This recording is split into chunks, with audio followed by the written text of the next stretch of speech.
আপনি কি কখনো ভেবেছেন একজন মানুষ যার কপালে সিজদার চিহ্ন, যার প্রতিটি নিঃশ্বাসে আল্লাহর জিকির, তিনি কেন রাতের অধারে সমাজের সবচেয়ে নিকৃষ্ট বলে পরিচিত এক পতিতার ঘরের দরজায় গিয়ে দাঁড়ালেন?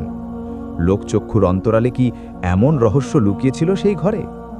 আজ সমাজ যাকে ঘৃণা করে দূরে সরিয়ে দেয়, তাকে নিয়েই এমন এক অবিশ্বাস্য ঘটনার কথা বলবো, যা আপনার পাপ পুণ্য আর তাকওয়ার পুরো ধারণাটাই বদলে দেবে। ভিডিওর শেষ মুহূর্ত পর্যন্ত সাথে থাকুন, কারণ এমন এক সিক্রেট আপনি জানতে চলেছেন যা আপনার ঈমানী শক্তিকে এক ধাক্কায় 10 গুণ বাড়িয়ে দেবে। আমরা মনে করি অলি মানেই শুধু জায়নামাজে বসে থাকা কেউ, কিন্তু আজকের এই সত্য ঘটনাটি প্রমাণ করবে যে আল্লাহর প্রিয় বান্দাদের কাজ করার ধরন আমাদের কল্পনার চেয়েও অনেক গভীরে। এই ভিডিওতে আমি আপনাদের নিয়ে যাব প্রাচীন বাগদাদের এক রহস্যময় গলিতে, যেখানে একজন অলি এবং এক পতিতার জীবন সমান্তরালে মিশে গিয়েছিল। এমনকি কিছু ঘটেছিল যা সমাজের চোখে ছিল গুনাহ, কিন্তু আল্লাহর আরশে ছিল মকবুল ইবাদত। এই রহস্যের সমাধান পাবেন ভিডিওর ঠিক মাঝখানে। চলুন মূল গল্পে প্রবেশ করি। সময়টা তখন বাগদাদের স্বর্ণযুগ, চারদিকে ইলম আর আমলের চর্চা।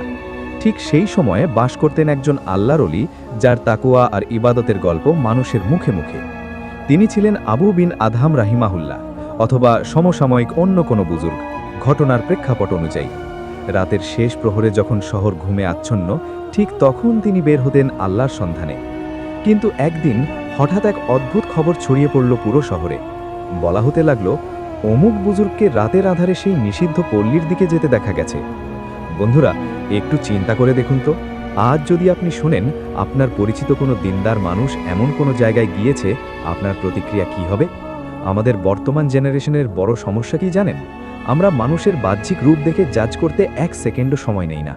আমরা ভুলে যাই যে আল্লাহ মানুষের অন্তর দেখেন, চেহারা বা অবস্থান নয়।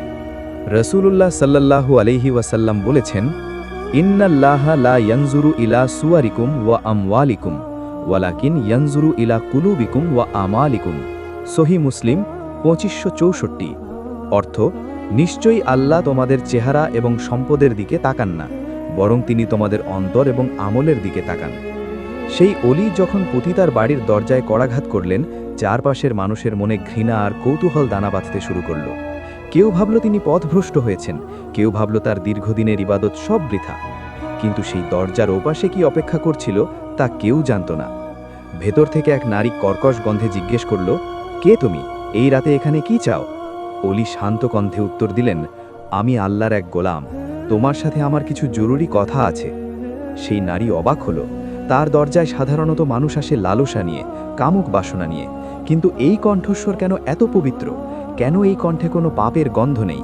সে দরজা খুলল। সামনে দাঁড়িয়ে এক নুরানি চেহারার বৃদ্ধ, তার চোখে পানি, ঠোঁটে তাসবিহ। সেই নারী উপহাস করে বলল, আপনার মতো মানুষ কেন এখানে? এটা তো পাপের বাজার, আপনি এখানে কি খুঁজছেন? অলি ঘরের ভেতরে পা রাখলেন। ঘরটি সুগন্ধি আর দামি আসবাবপত্রে ঠাসা থাকলেও সেখানে এক অদ্ভুত শূন্যতা ছিল। সেই অলি সরাসরি সেই নারীর চোখের দিকে তাকিয়ে বললেন, আমি জানি তুমি প্রতি রাতে কত টাকা আয় করো। আমি তোমাকে সেই পরিমাণ টাকা দেব, কিন্তু বদলে তোমাকে একটি কাজ করতে হবে। এখানে টুইস্ট। আপনাদের মনে হয়তো এখন প্রশ্ন জাগছে, একজন অলি কেন পতিতার পেছনে টাকা খরচ করবেন? তিনি কি তাকে কোনো খারাপ প্রস্তাব দিচ্ছেন? না, এটাই হচ্ছে আসল সাইকোলজি। সাধারণত আমরা কি করি? কোনো খারাপ মানুষকে দেখলে আমরা নসিহত করি, তাকে জাহান্নামের ভয় দেখাই। কিন্তু সেই অলি জানতেন, অভাব আর পরিস্থিতি মানুষকে অন্ধ করে দেয়। তিনি কোনো উপদেশ দিলেন না, তিনি তাকে এক থলি স্বর্ণমুদ্রা দিলেন। নারীটি অবাক হয়ে জিজ্ঞেস করল, আমি কি করব এর বিনিময়ে? অলি বললেন, আজকের পুরো রাত তুমি কারো জন্য দরজা খুলবে না। এই ঘরটি তুমি ভেতর থেকে বন্ধ রাখবে, আর এই সময়টুকু শুধু নিজের জীবনের কথা ভাববে। ব্যাস, এইটুকুই আমার চাওয়া। আপনার কি মনে হয়, শুধু টাকা দিয়ে কি কারো চরিত্র বদলানো সম্ভব, নাকি এই ঘটনার পেছনে লুকিয়েছিল আরও বড় কোনো মাস্টার প্ল্যান? একটু পরেই তা পরিষ্কার হবে। 20 থেকে 35 বছরের এই বয়সে আমরা অনেক সময় ক্যারিয়ার বা রিলেশনশিপের ব্যর্থতায় এমন সব কাজে জড়িয়ে পড়ি যা আমরা নিজেরাও মন থেকে চাই না। কিন্তু সমাজ আমাদের একবার পাপি স্ট্যাম্প লাগিয়ে দিলে আমরা আর ফেরার পথ পাই না। আমরা ভাবতে শুরু করি, আল্লাহ কি আমাকে ক্ষমা করবেন?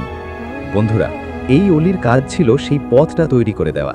তিনি তাকে নসিহাত করে লজ্জিত করেননি, বরং তাকে এক রাতের স্বাধীনতা কিনে দিয়েছেন, যেন সে তার রবের সাথে কথা বলার সুযোগ পায়। কিন্তু ঘটনা এখানে শেষ নয়। সেই নারী যখন দরজা বন্ধ করে একা বসে থাকল, তার মনের ভেতর এক মহাপ্রলয় শুরু হলো। সে ভাবতে লাগল, এই লোকটা কে? কেন সে তার কষ্টের টাকা দিয়ে আমার মতো এক অপবিত্র নারীর সময় কিনে নিল? তার ঈমান কতটা শক্তিশালী হলে সে এখানে এসেও আমার দিকে কামুক চোখে তাকালো না? সেই রাতে সেই অন্ধকার ঘরে এক নূরের বিচ্ছুরণ ঘটল। নারীটি অনুভব করল তার দীর্ঘদিনের পাপের বোঝা তাকে চেপে ধরছে। সে সিজদায় লুটিয়ে পড়ল। গভীর কণ্ঠে আল্লাহ তাআলা কুরআনে বলেছেন, কুল ইয়া ইবাদিয়াল্লাযীনা আসরাফু আলা আনফুসিহিম লা তাকনাতু মিন রাহমাতিল্লাহ ইন্নাল্লাহা ইয়াগফিরুয যুনুবা জামিআন ইন্নাহু হুয়াল আফুরুর রহিম। সূরা আল জুমার 53 নম্বর আয়াত। অর্থ, বলুন, হে আমার বান্দাগণ, যারা নিজেদের ওপর জুলুম করেছ, তোমরা আল্লাহর রহমত থেকে নিরাশ হও না। নিশ্চয়ই আল্লাহ সমস্ত গুনাহ ক্ষমা করে দেন। তিনি অত্যন্ত ক্ষমাশীল, পরম দয়ালু। এই ঘটনা থেকে আমাদের জন্য প্রথম শিক্ষা হলো এমপ্যাথি ওভার জাজমেন্ট। আমরা যখন কাউকে পাপ করতে দেখি, আমরা তাকে ঘৃণা করি, কিন্তু ইসলাম আমাদের শিখিয়েছে পাপকে ঘৃণা করতে, পাপীকে নয়। সেই অলি পতিতার পেশাকে ঘৃণা করতেন, কিন্তু ওই মানুষটির ভেতরকার আত্মাকে নয়। আজকের জামানায় আপনি যদি কাউকে হেদায়াত দিতে চান, তবে আগে তার অভাব বা সমস্যার সমাধান করার চেষ্টা করুন। আপনি ক্ষুধার্ত মানুষকে কুরআনের আয়াত শোনালে সে যতটা না প্রভাবিত হবে, তার চেয়ে বেশি হবে যদি আপনি তার মুখে অন্ন তুলে দিয়ে বলেন, এই খাবার আল্লাহ পাঠিয়েছেন। শিক্ষা 2, দ্য পাওয়ার অফ স্যাক্রিফাইস। অলি তার নিজের সঞ্চিত অর্থ ব্যয় করেছেন একজন মানুষকে বাঁচানোর জন্য। দিনের পথে দাওয়াতের জন্য শুধু কথার চেয়ে কাজের গুরুত্ব বেশি। আমরা ইউটিউবে বা ফেসবুকে অনেক লম্বা লম্বা পোস্ট দেই, কিন্তু বাস্তবে কারো উপকারের জন্য নিজের পকেট থেকে 10টা টাকা খরচ করতেও 10 বার ভাবি। কিন্তু এর পরের দিন সকালে কি হলো? যখন সেই অলি আবার সেই গলি দিয়ে যাচ্ছিলেন, তখন এলাকার মানুষ তাকে ঘিরে ধরল। তারা অভিযোগ করল, গালি দিল, এমনকি তাকে পাথর মারার উপক্রম হলো। তারা বলল, আপনি ইসলামের অপমাননা করেছেন। সেই অলি তখন কি জবাব দিয়েছিলেন? তার একটি বাক্য পুরো বাগদাদ শহরের মানুষের মাথা নিচু করে দিয়েছিল। সেই উত্তরটি কী ছিল তা আমরা স্ক্রিপ্টের পরের অংশে জানব। Emotional reflection. বন্ধুরা, আপনি কি আপনার জীবনে এমন কাউকে চেনেন যাকে সবাই ঘৃণা করে? হতে পারে সে আপনার কোনো বন্ধু যে ড্রাগে আসক্ত, বা এমন কেউ যে নামাজ পড়ে না। আপনি কি কখনো তার দরজায় গিয়ে ভালোবাসার হাত বাড়িয়ে দিয়েছেন, নাকি শুধু দূর থেকে ফতোয়া দিয়েছেন? সকাল হল। বাগদাদের সেই গলি দিয়ে যখন আল্লাহর ওলি হেঁটে যাচ্ছিলেন, তখন চারদিকে ফিসফাস শুরু হলো। মানুষ আঙুল উঁচু করে তাকে দেখাচ্ছিল। কেউ কেউ সরাসরি বলেই ফেলল, ছি, কাল রাতে আপনি ওই বাড়িতে ছিলেন? আপনার দাড়ি আর জুব্বা কি কেবলই লোক দেখানো? যাদেরকে তিনি দিনের পর দিন দিন শিখিয়েছেন, তারাই আজ তাকে কাঠগড়ায় দাঁড় করালো। বন্ধুরা, 20-35 বছর বয়সের এই সময়ে আমরাও কিন্তু এই সমস্যার মুখোমুখি হই। আপনি যখন কোনো ভালো কাজ করতে যাবেন, সমাজ বা আপনার চারপাশের মানুষ আপনার উদ্দেশ্য না জেনেই আপনাকে বিচার করতে শুরু করবে। কিন্তু আল্লাহর ওলি শান্ত ছিলেন। তার চেহারায় কোনো অপরাধ বোধ ছিল না। তিনি ভিড়ের মাঝখানে দাঁড়িয়ে শুধু একটি কথা বললেন, আমি কাল রাতে একটা জানাজা পড়তে গিয়েছিলাম। সবাই স্তম্ভিত হয়ে গেল। জানাজা? ওই বাড়িতে তো কেউ মারা যায়নি, তাহলে তিনি কিসের জানাজা পড়ার কথা বলছেন? ওলি বললেন, আমি কাল এক মৃত আত্মার জানাজা পড়তে গিয়েছিলাম, যে আত্মাটি দুনিয়ার লোভে আর পরিস্থিতির চাপে মরে গিয়েছিল। আমি তাকে পুনর্জীবিত করার চেষ্টা করেছি মাত্র। মানুষের রূহ বা আত্মা যখন পাপে ডুবে থাকে, তখন সেটি মৃতপ্রায় হয়ে যায়। আমরা সেই মৃত আত্মাকে দাফন করতে ব্যস্ত হয়ে পড়ি, কিন্তু আল্লাহর ওলিরা সেই আত্মাকে বাঁচিয়ে তোলার চেষ্টা করেন। এটাই হলো সত্যিকারের দাওয়াত। রাসূলুল্লাহ সাল্লাল্লাহু আলাইহি ওয়াসাল্লামের একটি বিখ্যাত হাদিস এখানে অত্যন্ত প্রাসঙ্গিক। আত-তাইবু মিনাজ জামবি কামান লা জামবা লাহু। অর্থ, গুনাহ থেকে তওবাকারী ব্যক্তি সেই ব্যক্তির মতো যার কোনো গুনাহ নেই। সেই অলি জানতেন, যদি ওই নারী একবার তওবা করার সুযোগ পায়, তবে সে আমাদের চেয়েও পবিত্র হয়ে যেতে পারে। আমরা মানুষকে তার বর্তমান দেখে বিচার করি, কিন্তু আল্লাহ মানুষকে বিচার করেন তার শেষ পরিণাম দেখে। কিন্তু আপনাদের মনে কি এই প্রশ্ন আসছে না, সেই নারী কি আসলেই বদলে গিয়েছিল, নাকি সে শুধু টাকাগুলো নিয়ে আবার তার পুরনো জীবনে ফিরে গিয়েছিল? মাইক্রোহুক। গল্পের এই অংশটি আপনার গায়ের লোম খাড়া করে দেবে।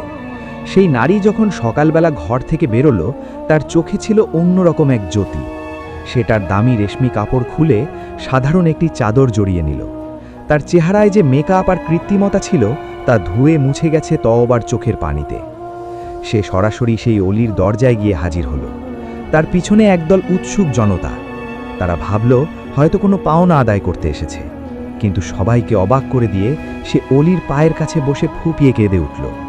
সে চিৎকার করে বলতে লাগল, হুজুর, আপনি আমাকে এক রাতের মুক্তি দেননি, আপনি আমাকে চিরকালের জন্য জাহান্নামের আগুন থেকে বাঁচিয়ে দিয়েছেন।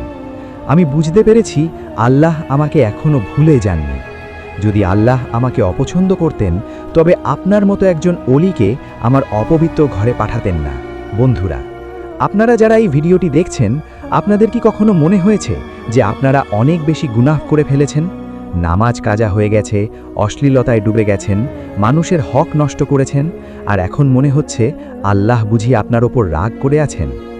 শুনুন, আপনার এই চিন্তাটাই শয়তানের সবচেয়ে বড় অস্ত্র। আল্লাহ আপনাকে কতটা ভালোবাসেন জানেন? তিনি চান আপনি ফিরে আসুন। সেই অলি ছিলেন কেবল একটি উসিলা। আল্লাহ চাইছিলেন ওই নারীর তওবা কবুল করতে, তাই তিনি তার প্রিয় বান্দাকে পাঠিয়েছিলেন। আমরা মসজিদ বানাই, মাদ্রাসা বানাই, অবশ্যই এগুলো ভালো কাজ, কিন্তু একটি হারানো আত্মাকে সঠিক পথে ফিরিয়ে আনা হলো সবচেয়ে বড় ইনভেস্টমেন্ট। ভাবুন তো, আপনি আপনার জীবনের 10টি মিনিট কি এমন কোনো বন্ধুর জন্য ব্যয় করেছেন যে বিপথে যাচ্ছে? তাকে কি আপনি শাসন না করে ভালোবেসে কাছে টেনে নিয়েছেন?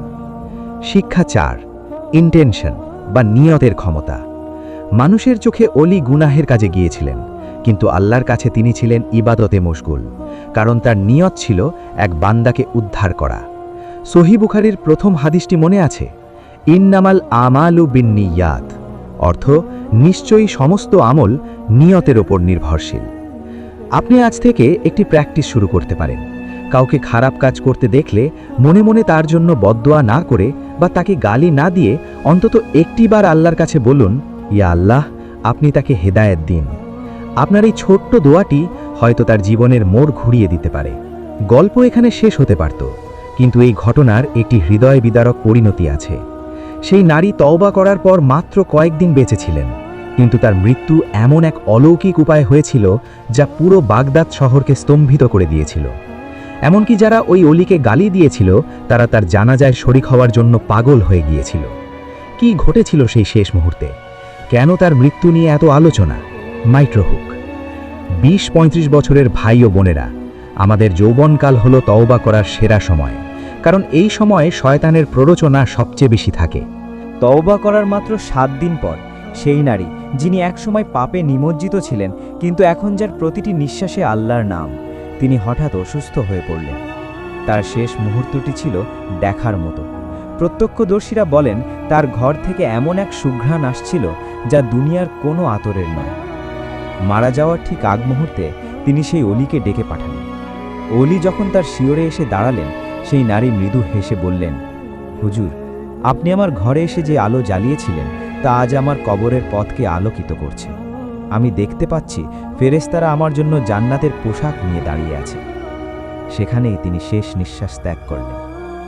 বন্ধুরা, এই সেই নারী যাকে সমাজ থুথু দিত, কিন্তু তার মৃত্যু হলো একজন মুমিনের মতো। তার জানাজায় হাজার হাজার মানুষের ঢল নামল। যারা তাকে গালি দিয়েছিল তারা আজ তার কফিন স্পর্শ করার জন্য চোখের পানি ফেলছে। আল্লাহর ওলি তখন জনতার উদ্দেশ্যে বললেন, আজ তোমরা কার জানাজা পড়তে এসেছো? এক পতিতার? না, তোমরা আজ একজন জান্নাতি নারীর জানাজা পড়তে এসেছো। মনে রেখো, জান্নাত কারো পৈতৃক সম্পত্তি নয়। যে চোখের পানি ফেলে তওবা করতে জানে, জান্নাত তারই জন্য। আসুন আমরা দ্রুত এই জীবন পরিবর্তনকারী শিক্ষাগুলো একবার ঝালিয়ে নিই। জাজমেন্ট বন্ধ করুন। মানুষের অতীত দেখে তার ভবিষ্যৎ বিচার করবেন না, কারণ যে আজ পাপে আছে কাল সে আল্লাহর প্রিয় হতে পারে। পাহাড় সম গুনাহ বনাম তওবা। আপনার গুনাহ যত বড়ই হোক, আল্লাহর রহমত তার চেয়ে অনেক বড়। উসিলা হওয়া, মানুষের দোষ না খুঁজে তার সমাধানের পথ হন। আপনার একটি কাজ হয়তো একজনের জীবন বদলে দেবে। আমাদের জেনারেশনের জন্য একটা রিয়ালিটি চেক। আমরা ইন্টারনেটে ঘন্টার পর ঘন্টা সময় কাটাই, মানুষের সমালোচনা করি, কিন্তু আমরা কি কখনো সেই অলির মতো কারো ঘরে গিয়েছি তাকে উদ্ধার করতে? নিজের আরাম বিসর্জন দিয়েছি কারো কল্যাণের জন্য? কোরআনে আল্লাহ আমাদের বারবার আশ্বস্ত করেছেন, ইল্লা মান তাবা ওয়া আমানা ওয়া আমিলা আমালান সালিহান ফাউলাইকা ইউবাদদিলুল্লাহু সাইয়্যাতিহিম হাসানাত ওয়া কানাল্লাহু গাফুরান রহিমা। অর্থ, তবে যারা তওবা করে, বিশ্বাস স্থাপন করে এবং সৎকর্ম করে, আল্লাহ তাদের গুনাহগুলোকে নেকিতে বা পুণ্যে পরিণত করে দেবেন। আল্লাহ ক্ষমাশীল, পরম দয়ালু। একটু চোখ বন্ধ করে কল্পনা করুন তো, আপনার জীবনের শেষ মুহূর্তটি যদি আজই হয়, আপনি কি সেই নারীর মতো শান্তিতে হাসতে পারবেন, নাকি আফসোস করবেন যে আরও কিছুকাল সময় পেলে তওবা করে নিতাম? 20 থেকে 35 বছর মানেই অফুরন্ত সম্ভাবনা। আপনার হাত, আপনার চোখ, আপনার হৃদয়কে এখনই আল্লাহর দিকে ফেরান। সেই অলি যেমন ওই নারীর মাঝে সম্ভাবনা দেখেছিলেন, আপনার মাঝেও আল্লাহ অনেক বড় সম্ভাবনা রেখেছেন। আপনি হয়তো আগামী দিনের কোনো বুজুর্গ, যদি আজই আপনি ফিরতে পারেন।